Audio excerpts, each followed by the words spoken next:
నగరంలోని కిల్లాన కాంప్లెక్స్ ఆవరణలో తెలుగు రచయితల వేదిక ఆధ్వర్యంలో 108వ నెలవారీ సాహితీ కవి సమ్మేళనం సంస్థ అధ్యక్ష కార్యదర్శులు ఉత్తరవీళ్ల నాగేశ్వరరావు, రొగపోతుని వెంకటరమణమూర్తి గారుల ఆధ్వర్యంలో ఘనంగా నిర్వహించారు. 17 మంది కవులు తమ కవితలు చదివి వినిపించారు. అనంతరం కళింగాంధ్ర కవితా సంకలనం ముంజూరు పుస్తకావిష్కరణ పరిచయ సభ జరిగింది.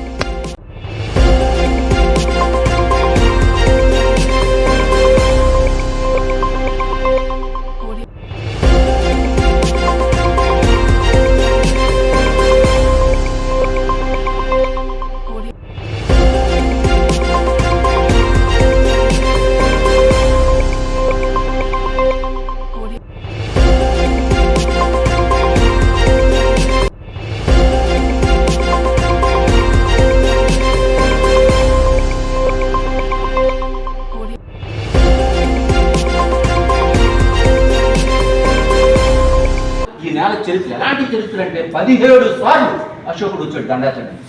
అంటే రాజ్యకాంక్ష మొత్తం మొత్తం మొత్తం లాగేయాలి. అప్పట్లో రాజులందరికీ ఆ కాంక్ష ఉండేది.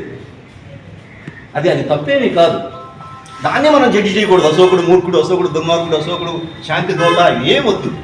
అవి మనం చరిత్ర చదువుకునే వాళ్ళం, మనం జడ్జిలు మనం చేయొద్దు అని నేను అనుకుంటున్నాను. పిల్లలకి మనం వ్యాఖ్యానంలో జడ్జిమెంట్ ఇచ్చామనుకోండి, మన తర్వాత భవిష్యత్ తరాలకి వేరే ఇది వెళ్ళిపోతుంది.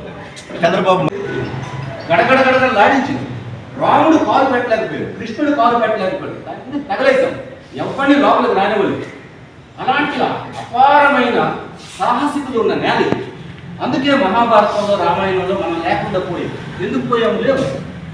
మనం వేరే పార్టీ, అప్పుడు మనం దుర్యోధనుడి పార్టీ. అఫ్కోర్స్ అది చరిత్ర. ఇవాళ మనం మార్చలేము. మనం ఇవాళ చెరిపేసి అప్పుడు మేము అందరం కృష్ణుడి పార్టీ అని మనం అనలేము, అనకూడదు.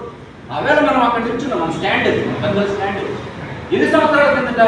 10,000 సంవత్సరాల కింద, 15,000 సంవత్సరాలు. దాన్ని మనం చెడు వల్ల మంచి